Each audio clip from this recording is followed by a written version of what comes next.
Rick Berman is here, founder of RBB Strategies. Good to see you. Welcome to the program. Thank you. Thank you. You've been working on this. I know you just now have the website that you brought in, HamasTerror.com, to show what the Israelis are facing here.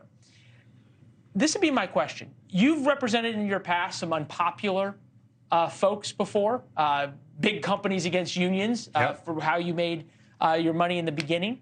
Have you ever had a harder client to represent than Israel? No. And the problem is that Israel is probably spending more time worrying about what people think about them rather than prosecuting this war. You know, they've got a 46-minute tape that shows all the horrors that Hamas filmed while they were executing them. And they won't show that to anyone except journalists and some politicians. If they would release that, I mean, we have released 60 seconds. If you go to HamasTerror.com, there's a 60-second video that I put together. Think of 46 minutes. In 46 minutes, you would turn public opinion totally against Hamas. People have no idea as to what actually went on. They have a superficial understanding. If you took what Hamas did in Israel, when they came across Gaza, came across the Gaza Strip, and you just translated those numbers of hostages and deaths to the U.S. population, it would be the equivalent of kidnapping 8,000 people overnight and killing 40,000 Americans in one day. So this is video. This is the helmet cam video that we've seen from Hamas, obviously, and then there's the video that you've talked about inside the kibbutzes and what Hamas did, and then there's the 46-minute video that they have been showing. Chris Cuomo went and saw that video yesterday, and he's gotten a lot of praise, I think deservedly so, for how he described it. 9 minutes of television, he sat and talked about what he saw and the effects it had on him last night. Take a listen.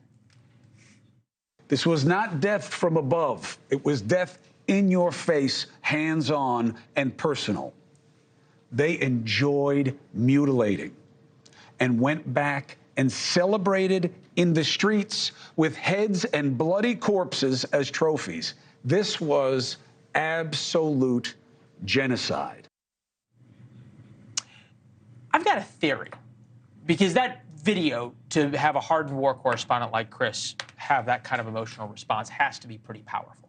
The theory is this: Israel knew this was coming. Israel knows it's going to be a long war. They're talking about another few months.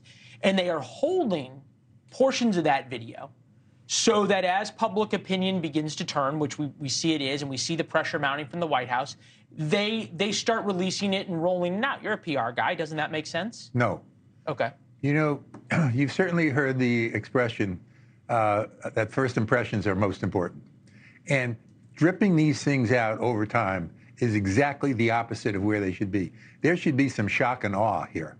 46 minutes is probably too long to ask people to watch, but you could curate that down to 15 minutes, and you would not have a public relations problem from Israel's standpoint. You wouldn't have one from Joe Biden's standpoint.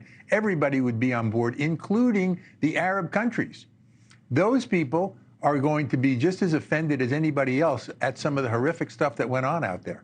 Well, and look, to be fair, a lot of the Arab countries have kind of stepped back from this, especially the Gulfies. They want nothing to do with Hamas either. They're more than happy to let Hamas more than happy to let Israel deal with Hamas, and sort of hopefully they get both the problems of dealing with it, and then all of a sudden the Gulfies don't have to deal with the Muslim Brotherhood anymore. How, though, is this playing out in the American media? You've started a website, HamasTerror.com, to show people, and that's because you feel as though the American media hasn't done a good enough job. And there's reasons to think that, right? You've got October 12th, the media reports a dire situation in Gaza, fuel and electricity is being out. Video released days later showing the Palestinians holding a watch party to view the killings of Israelis. November 7th, there's no fuel in the hospitals. November 11th, there were fighters inside the hospital. November 16th, they said no evidence of tunnels beneath the hospital. Turns out there were, and yet still, what is this now? 2 months later, they have said over and over again, the power's about to run out, the fuel's about to run out, and Hamas is still uploading videos. Why is the American media continuing over and over again to carry Hamas's water? I have absolutely no idea. I mean, it's a combination of bias and stupidity. Thanks for watching. Go to joinnn.com to find NewsNation on your television provider. And don't forget to click the red subscribe button below to get more of NewsNation's fact-driven, unbiased coverage.